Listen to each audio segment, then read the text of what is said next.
ও দুনিয়ার মানুষেরা শোনো শোনো শোনো, কিয়ামত যখন কায়েম হয়ে যাবে, দুনিয়ায় তোমাদেরকে যে হায়াত আমি দিয়েছিলাম, দুনিয়ার জীবনে তোমাদেরকে যে জিন্দেগি আমি দিয়েছিলাম, এই জিন্দেগির প্রতিটা ন্যানো সেকেন্ড সেকেন্ড মিনিট দিন সপ্তাহর হিসাব নিকেশ নেওয়ার জন্য আমি তোমাদেরকে কিয়ামতে আমার সামনে দাঁড় করায় দেব। এই বিষয়ে আল্লাহ রাব্বুল আলামিন বললেন, ওটা এমন একটা কঠিন মুসিবতের দিন,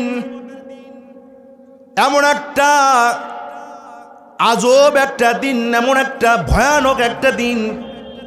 ওই দিনটার ভিতরে মান যাল্লাযী ইয়াশফাউ ইনদাহু ইল্লা বিইযনি।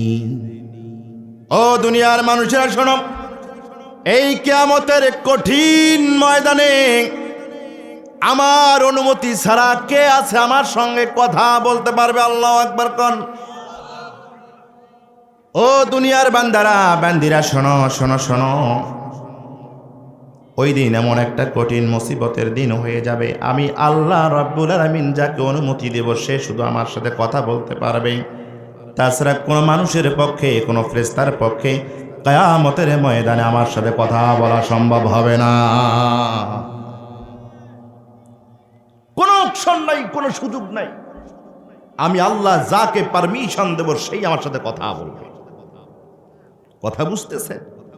কথা কি বুঝতেছে? এই আয়াতের উপরে অনেক দেশীয় আমাদের আলেম আছে, বিজ্ঞ পণ্ডিত আছে, এরা ফতোয়া দেয় যে কোরআনুল কারীমের আরো অনেক আয়াতেই আল্লাহ তাআলা বলেছেন যে কিয়ামতের ময়দানে কারো সুপারিশ আমি আল্লাহ তাআলা গ্রহণ করব না। এই ধরনের বিভিন্ন আয়াতের রেফারেন্স নিয়ে এসে তারা এটা প্রমাণিত করে, বাংলাদেশের উম্মাকে এটা বুঝায় যে কিয়ামতের ময়দানে কারো কোনো সুপারিশ হবে না। সুপারিশ সংক্রান্ত যত হাদিস এসেছে সবগুলাই জাল এবং বানোয়াট। বলেন নাউজুবিল্লাহ। কথা বুঝতেছে? কিন্তু আল্লাহ যেখানে বলছেন সেদিন সুপারিশ গ্রহণ করা হবে না, এই সুপারিশ গ্রহণ করা হবে না, এটা কাফিরদের ব্যাপারে। কার ব্যাপারে? কথা বলেন, কথা বলেন। কাফিরদের ব্যাপারে এই সুপারিশ গ্রহণ করা হবে না। আল্লাহ রাব্বুল আলামিন কোরআনুল কারীমের অনেক জায়গায় এই কথাগুলো বলে দিয়েছেন, আমি সেদিকে যাচ্ছি না। তবে শুনুন, সমস্ত মুফতি, মুহাদ্দিস, মুফাসসির কোরআন, আহলে সুন্নাহ ওয়াল জামাতের সমস্ত বুজুর্গ এই ব্যাপারে একমত। আল্লাহ রাব্বুল আলামিন কিয়ামতের ময়দানে কিছু কিছু বান্দাদেরকে আল্লাহর সাথে কথা বলার সুযোগ করে দেবেন।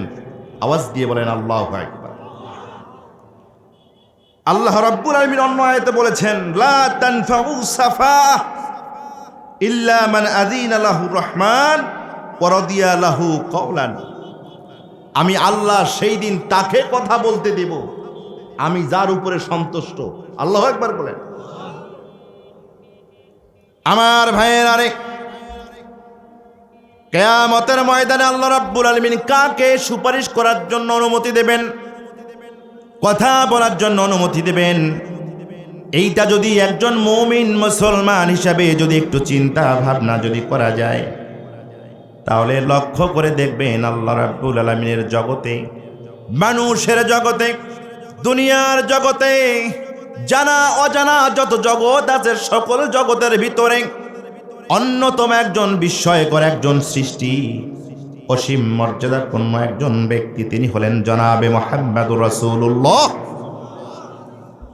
খাতামান নাবিয়িন, আমাদের নবী। আল্লাহ রাব্বুল আলামিন বলছেন, ওয়া রাফা'না লাকা যিকর, ও আমার হাবিব, সকল কিছুর সম্মান মর্যাদার উপরে আমি আপনাকে আসন দিয়েছি। আল্লাহু আকবার কোন।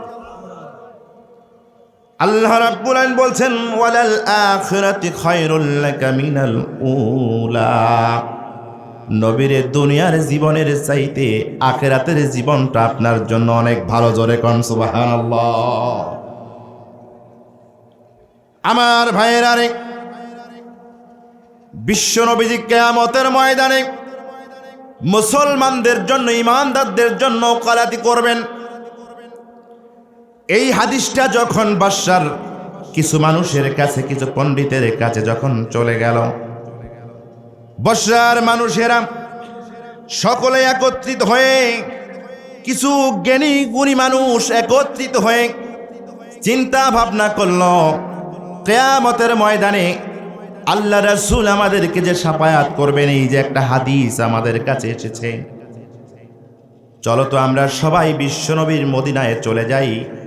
মদিনার বুকে হযরতে আনাস রাদিয়াল্লাহু তাআলা আনহু, বিশ্বনবীর জালিলুল কদর সাহাবী, এখনো বেঁচে আছে। বর্ষার মানুষদের কাছে যখন শাফায়াতের হাদিসটা চলে গেল, সেখানকার কিছু আলেম ওলামা একত্রিত হয়ে বলল, এই যে শাফায়াতের হাদিস, চলো তো আমরা এটা একটু, আল্লাহ রাসূলের সাহাবী একজন বেঁচে আছে, যেই সকল সাহাবী একেবারে শেষের দিকে এসে ইন্তেকাল করেছেন, 4-5 জনের মধ্যে আনাস রাদিয়াল্লাহু তাআলা আনহু একজন অন্যতম। আল্লাহু আকবার বলেন। মাবাদ বিন হিলাল রাহিমাল্লাহু বলেন, আমরা বসরা থেকে চলে গেলাম মদিনাতে। মদিনায় যাওয়ার পরে হযরতে আনাস রাদিয়াল্লাহু তাআলা আনহুর কাছে আমরা চলে গেলাম। যাওয়ার পরে দেখলাম আল্লাহর এই বান্দা জোহরের নামাজের আগে চাশততের নামাজ আদায় করতেছে। নামাজ শেষ হয়ে গেল। আমরা প্রতীক মধ্যে সাবিত নামে একজন লোক ছিল, এই লোককে দায়িত্ব দিলাম, আমরা সবাই আনাসের সাথে কথা বলতে পারবো না, আমাদের পক্ষ থেকে শাফায়াতের হাদিসের ব্যাপারে আপনি তাকে জিজ্ঞাসা করবেন। যখন আনাসের সাথে দেখা সাক্ষাৎ হয়ে যাবে, অন্য কোনো কথা বলার দরকার নাই, সর্বপ্রথম বিশ্ব নবীর শাফায়াতের হাদিসটা নিয়েই কথা বলবেন। এরকম হয় না? আগে গিয়ে এই কথাটা বলতে হবে, তারপরে অন্য কথা। হয় না? হয় না?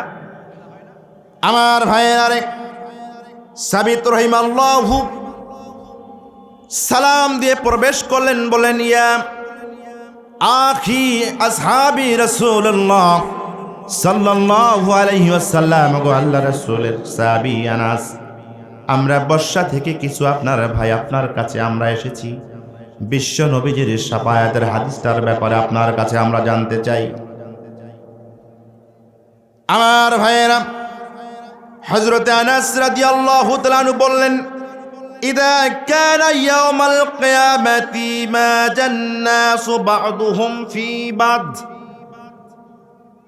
আল্লাহ রাসূলের জালিলুল কদর সাহাবী হযরতে আনাস রাদিয়াল্লাহু তাআলা আনহু বললেন, বিশ্ব নবীজি আমাকে বলেছেন, বিশ্ব নবীজি আমাদেরকে শোনায় দিয়েছেন, আল্লাহু আকবার কোন, যখন কিয়ামত সংগঠিত হয়ে যাবে,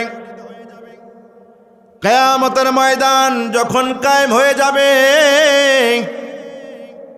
মানুষগুলো একদল মানুষ আরেক দল মানুষের উপরে গিয়ে, সমুদ্রের ঢেউগুলো যেমন এক ঢেউর উপর আর এক ঢেউর উপর আছড়ে খেয়ে পড়ে যায়, কিয়ামতের ময়দানে মানুষগুলো সমুদ্রের ঢেউয়ের মতো একদল মানুষ আর একদল মানুষের উপরে পড়ে যাবে। কিয়ামতের ময়দানটা আমাদের মতো এরকম আলোক উজ্জ্বল ঝলমলে দিন হবে না। কিয়ামতের ময়দান হবে ঘন গাঢ় কুটকুটে কালো অন্ধকার একটা ময়দান। আল্লাহু আকবার বলেন। যারা মনে করেন কিয়ামতের ময়দানে এরকম মনে হয় সুন্দর আলো হবে, না, জাহান্নামের অংশ হচ্ছে ঘন গাঢ় কুটকুটে অন্ধকার, কিয়ামতের ময়দানটাও হবে এরকম অন্ধকার। আপনি বলবেন, হুজুর সূর্য তো আমাদের মাথার কাছে আসবে, অন্ধকার থাকবে কেমনে? জি, সূর্যের যে আলোটা আমাদের কাছে আসে, এটা আলোক নবমণ্ডলের যে পর্যায়গুলো আছে, স্তরগুলো আছে, আলো বাতাস ধূলি বালি কণা বাতাস সবগুলোকে ভেদ করে সূর্যের আলোটা আমাদের কাছে রিফাইন হয়ে যখন আসে, আমরা তখনই এত সুন্দর দিন দেখতে পাই।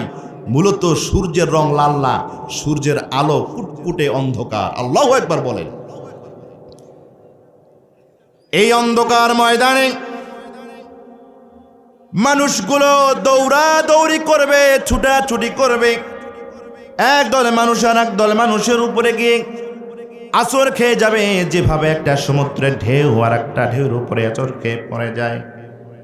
আমার ভাইরা রে, দুনিয়ার মানুষেরা সেই দিন পেরেশান হয়ে যাবে, হয়রান হয়ে যাবে, ছুটাছুটি করতে থাকবে, কার কাছে যাওয়া যায়, এই কঠিন মুসিবতে কার কাছে গেলে একটু পরিত্রাণ পাওয়া যায়। সব মানুষগুলো খুঁজতে থাকবে কার কাছে যাওয়া যায়, কার কাছে যাওয়া যায়। শেষ পর্যন্ত সকল মানুষগুলো চলে যাবে আমাদের আদি পিতা হযরত আদম আলাইহিস সালাতু ওয়াস সালামের কাছে। মানুষগুলো বলবে, ও গো আবুল বাশার, আল্লাহর প্রথম বান্দা, আপনি আমাদের পিতা, আপনি আমাদের আব্বাজান। কিয়ামতের কঠিন ময়দানে আমরা পাকড়াও হয়ে যাব, আল্লাহর সামনে কথা বলার মতো কোনো অবস্থা আমাদের নাই। সুতরাং আজকের দিনে একটু আল্লাহ রাব্বুল আলামিনের সাথে কথা বলে আমাদেরকে একটু পরিত্রাণের ব্যবস্থা করে দেন। আমার ভাইয়েরা রে, হযরতে আদম আলাইহিস সালাম বলবেন, সুকান সুকান, দূর হয়ে যা, দূর হয়ে যা। আজকে আল্লাহ রাব্বুল আলামিন হলেন কাহার, এত বেশি রাগান্বিত হয়েছেন। আল্লাহ রাব্বুল আলামিন এত বেশি রাগান্বিত হয়ে বিচারের সিংহাসনে বসেছেন। জীবনে একটা বার আল্লাহর দপ্তরে আমি ভুল করেছিলাম, শয়তানের খপ্পরে পড়েছিলাম। সুতরাং আজকে আমার কি হবে? আমি নিজেই বাঁচলে বাপের নাম হয়ে যাবে। তোমাদের জন্য কোনো ধরনের রোকলাতি আমার পক্ষে করা সম্ভব হবে না।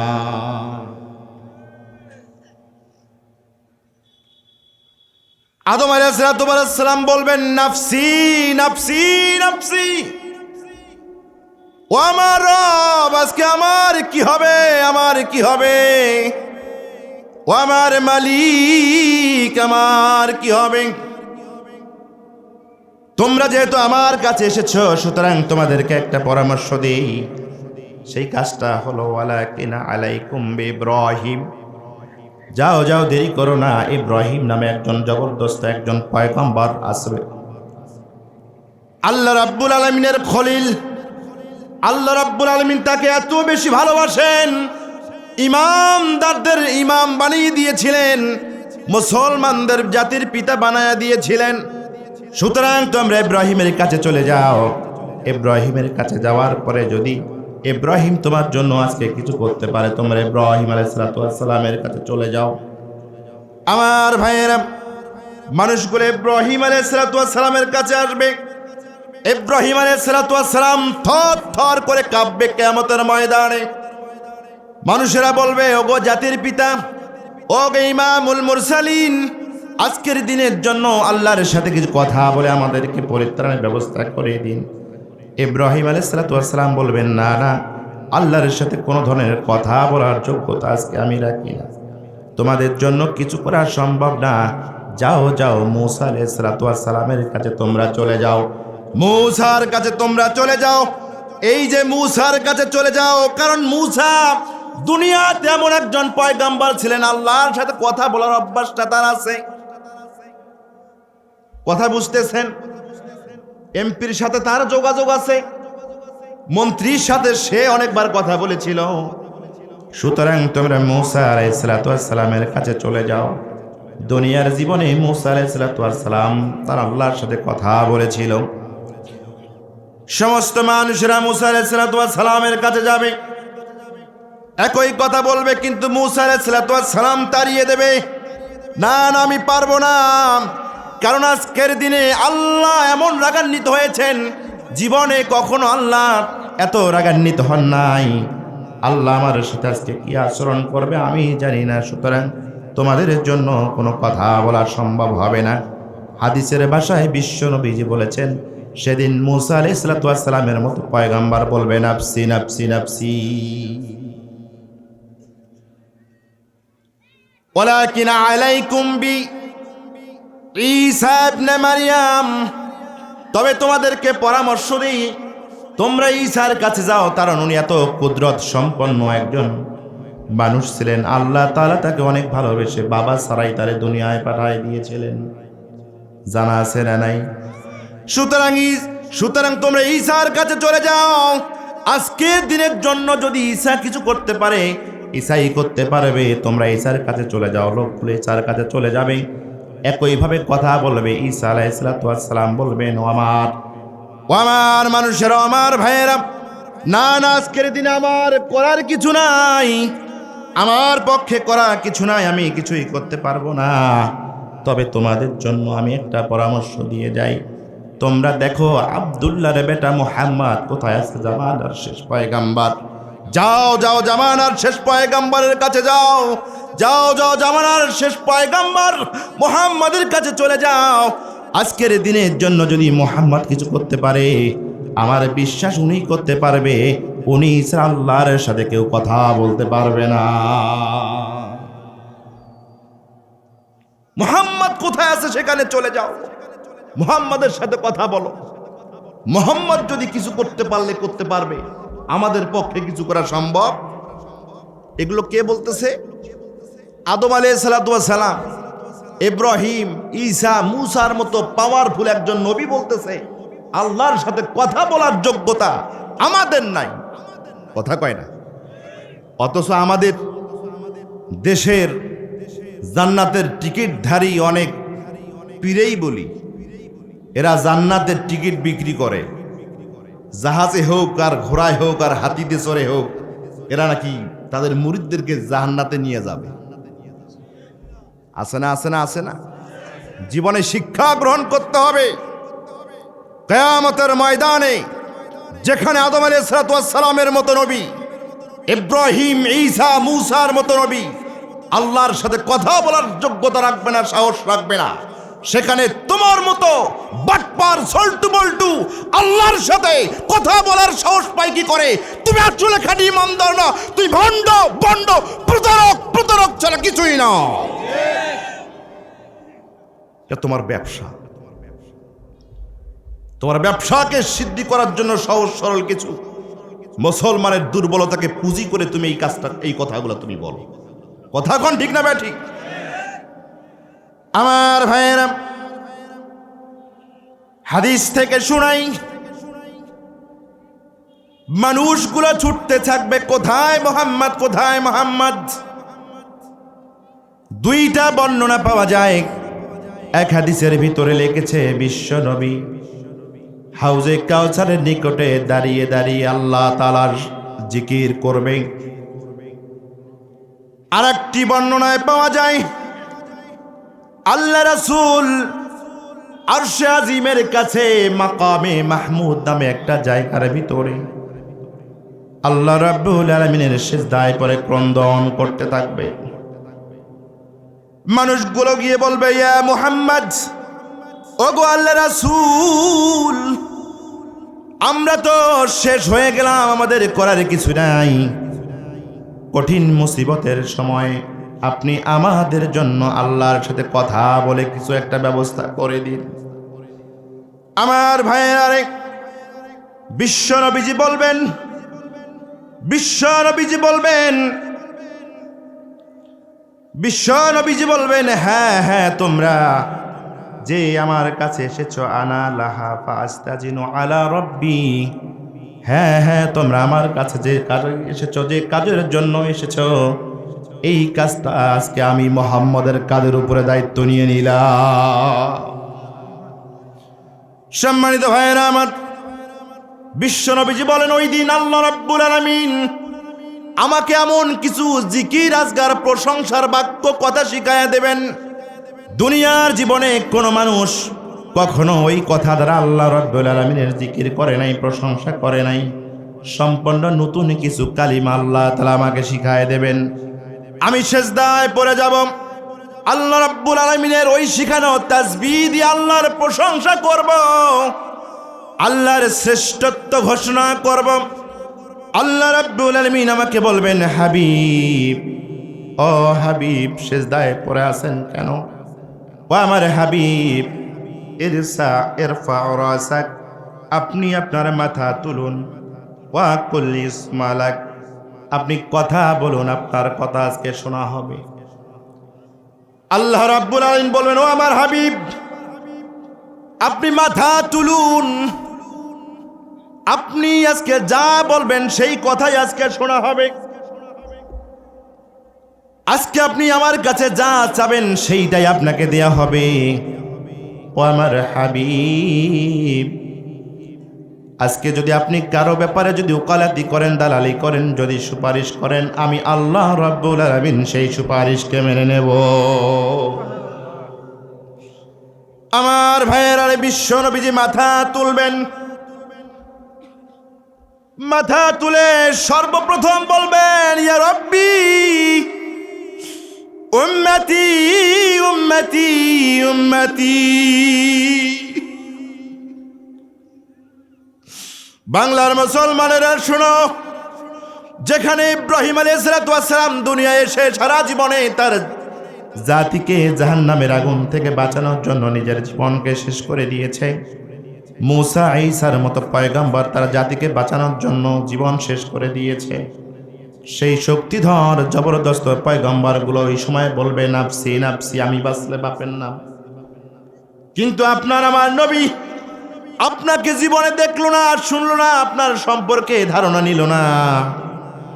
এই নবী আল্লাহর সিজদা থেকে মাথা উঠায় বলবে, আল্লাহ আমার উম্মাহ আমার উম্মাহ। আমার ভাইয়েরা রে, বিশ্ব নবীজি বলবে, আল্লাহ আমার উম্মাহ আমার উম্মাহ। ও মাবুদ, আমার যে উম্মাহগুলো জান্নাতে যাওয়ার জন্য আমল করতে পারে নাই, আমার যে উম্মাহগুলো জান্নাতে যাওয়ার জন্য আমল করতে পারে নাই, বড় গুনাহগার, তোমার দপ্তরে কথা বলার মতো যোগ্যতা নাই আমি, তোমার নবী আমি মুহাম্মদ বিন আব্দুল্লাহ, তাদেরকে ছাড়া তোমার জান্নাতে যাব না।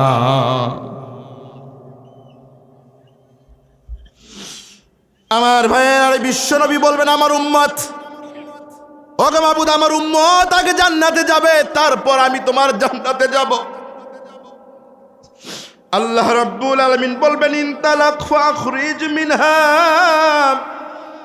মান কানা ফি কলবি মিসকাল সাইরা মিনাল ঈমান। আল্লাহ রাব্বুল আলামিন বলবেন, আমার হাবিব যাও যাও যাও, ময়দানে চলে যাও, দেখো তোমার উম্মতের মধ্য থেকে সাইর মানে হলো বালির দানা, এই যে চরাঞ্চলের ভিতরে ছোট্ট ছোট্ট বালির দানা দেখা যায় কি যায় না, এই যে ছোট্ট ছোট্ট বালির দানা, এই বালির দানার নাম হলো সাইরা। আল্লাহ রাব্বুল আলামিন বলবেন, মিসকালা সাইরাতিল মিনাল ঈমান। ও আমার হাবিব যাও যাও, ময়দানের দিকে চলে যাও, হাসরের ময়দানে চলে যাও, দেখো তো কার অন্তরের ভিতরে বালির দানার মতো ঈমান এখনো আছে। ও আমার হাবিব, আমি অনুমতি দিয়ে দিলাম, তুমি ময়দানে চলে যাও, তাদেরকে খুঁজে খুঁজে বের করে আমার জান্নাতের ভিতরে ঢুকায়া দাও। আমার ভাইয়েরা, বিশ্ব নবী দাঁড়িয়ে যাবেন জান্নাতের গেটের সামনে, উম্মতিদেরকে বলবেন, আমার উম্মত যাও যাও যাও, জান্নাতের দরজা খুলে দেওয়া হয়েছে, যাও যাও তোমরা ঢুকে যাও, দৌড়াও জান্নাতে দৌড়াও, আল্লাহু আকবার কর। সব মানুষগুলো যখন এভাবে যাবে, হঠাৎ করে আরেক সময় ফেরেশতারা দরজাটাকে বন্ধ করে দিবে। রাসূল সাল্লাল্লাহু আলাইহি সাল্লাম বললেন, আমি আবারও মাকামে মাহমুদে আল্লাহ রাব্বুল আলামিনের পায়ের কাছে আমি সিজদায় পড়ে যাব, আবার আল্লাহর শেখানো বাক্য দ্বারা আমি কথা বলবো, বরত্ব শ্রেষ্ঠত্ব ঘোষণা করব। আল্লাহ রাব্বুল আলামিন বলবেন, হাবিব মাথা তুলুন, আপনি যদি কোনো কথা বলেন, আপনার কথা আজকে আমি আল্লাহ শুনব, আপনি আজকে যা চাইবেন আমি আল্লাহ রাব্বুল আলামিন আপনাকে আজকে দিয়ে দেব। যদি কারো ওকালতি করেন, আমি আল্লাহ রাব্বুল আলামিন আপনার ওকালতিকে মেনে নেব। বিশ্ব নবীজি বলেন, আমি মাথা তুলে বলবো, উম্মতি উম্মতি উম্মতি। ও আল্লাহ, গেটের দরজা, জান্নাতের গেটের দরজা বন্ধ হয়ে গেছে, আমার উম্মতরা এখনো যেতে পারে নাই। আল্লাহ রাব্বুল আলামিন বলবেন, ইনতালাক ফাখরিজ মিনহা মান কানা ফি কলবি মিসকাল যাররাতি মিনাল ঈমান। আল্লাহ রাব্বুল আলামিন বলবেন, যাও যাও, খোঁজো, গিয়ে বের করো, এই ময়দান থেকে তাদেরকে খুঁজে নিয়ে আসো, যাররাতিন মিনাল ঈমান, যার কলবের ভিতরে পাপের কালিমাতে কলবটা ভর্তি হয়ে গেছে, কিন্তু কলবের ভিতরে যাররাতান অনুপরমাণু পরিমাণ ঈমান এখনো নিভু নিভু করে। এই উম্মতিদেরকে খুঁজে খুঁজে তুমি জান্নাতে নিয়ে যাও। লোকগুলো আবার জান্নাতের ভিতরে বিশ্বনবী ঘোষণা করবেন, যাও যাও, তাড়াতাড়ি ঢোকো, তাড়াতাড়ি ঢোকো, আল্লাহু আকবার কর। এ আমার উম্মতরা, দ্রুত ঢোকো, দ্রুত ঢোকো, জান্নাতের দরজা খোলা হয়ে গেছে। এরপর আবারও গেট পড়ে যাবে, দরজা বন্ধ হয়ে যাবে, বিশ্বনবী আবারও সিজদায় পড়বেন, আবার ওইভাবে কথা বলবেন। আল্লাহ বলবেন, নবী হে, আপনি কথা মাথা তুলুন, কথা বলুন, আপনার কথা শোনা হবে, যা চাইবেন আপনাকে দেয়া হবে। কারো দালালি করলে আপনারা দালালি মেনে নেওয়া হবে। আমার ভাইয়েরা রে, আল্লাহ রাসূল বলবেন, উম্মতি উম্মতি উম্মতি, ও গো মাবুদ, কিয়ামতের ময়দানে এখনো অসংখ্য উম্মাহ, আমার উম্মাহ এখনো কিয়ামতের ময়দানে হাউমাউ করে কাঁদছে, দিশাহারা হয়ে গেছে, পাগলের মতো অস্থির হয়ে গেছে। ও মাবুদ, আপনি যদি এদেরকে যদি জান্নাতে না যেতে দেন, আমি বিশ্ব নবী মুহাম্মদ বিন আব্দুল্লাহ আপনার জান্নাতে যাব না। আমার ভাইয়েরা রে, আল্লাহ রাব্বুল আলামিন আবার বলবেন, যাও যাও যাও, তুমি যাও, সেখানে কি দেখো? ইমানটা কি আদনা আদনা আদনা। প্রথমবার বললেন বালির দানার মতো সারিয়াতুন, দ্বিতীয়বার বললেন জাররাতুন অনুপরমান। এবার আল্লাহ রাব্বুল আলামিন তৃতীয়বার বললেন, যাও যাও, তুমি ময়দানে গিয়ে খুঁজে দেখো, তোমার কোন উম্মতের অন্তরের ভিতরে আদনা আদনা একবারে অনুপরমাণু অণুবীক্ষণ যন্ত্র দিয়েও দেখা যায় না, কিন্তু আল্লাহর রহমতের দৃষ্টি দিয়ে ওইটা দেখা যায়। দেখো তো এই রকম ঈমান কার অন্তরের ভিতরে আছে। যাও, আমি আল্লাহ তোমাকে অনুমতি দিয়ে দিলাম, আদনা আদনা নিভু নিভু ঈমান যদি কারো অন্তরের ভিতরে থাকে, তোমার যদি উম্মত হয়ে যায়, আমি অনুমতি দিয়ে দিলাম, আজকের দিনের জন্য তুমি তার জান্নাতে নিয়ে যাও। লোকগুলো জান্নাতের ভিতরে ঢুকবে, আবার দরজা পড়ে যাবে, জান্নাতের দরজা বন্ধ হয়ে যাবে।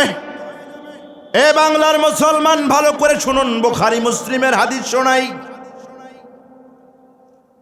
বিশ্বনবীজি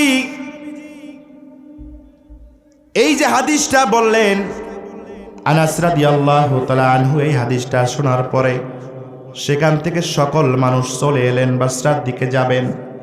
যাবার সময় সকলে আবার বলে, এই সময় জামানার প্রখ্যাত মুহাদ্দিস, জামানার ইমাম সুফি সাধক, এই যে আবু খলিফার বাড়ির পেছনেই হাসান বসরি রহিমাল্লাহু সেখানে থাকেন। চলো তো, চলো আমরা হাসান বসরির কাছে যাই, এই হাদিসটার ব্যাপারে তার কাছে শুনি, উনি কিছু জানে নাকি, এরকমটা ঘটে কি ঘটে না? কথা বলেন, এরকম ঘটে কি ঘটে না? আনাসের কাছে শুনেছে, কিন্তু এই যে রাস্তা দিয়ে যাওয়ার সময় জামানার প্রসিদ্ধ একজন সাধক হাসান বসরির বাড়ি, চলো তো এইখানে যাই, তার কাছে গিয়ে একটু জিজ্ঞাসা করি উনি কি জানে। কথা কি বুঝতেছেন? এই হিলাল বিন মাবাদ বললেন, মাবাদ বিন হিলাল বললেন, আমরা সকলেই হাসান বসরির কাছে চলে গেলাম।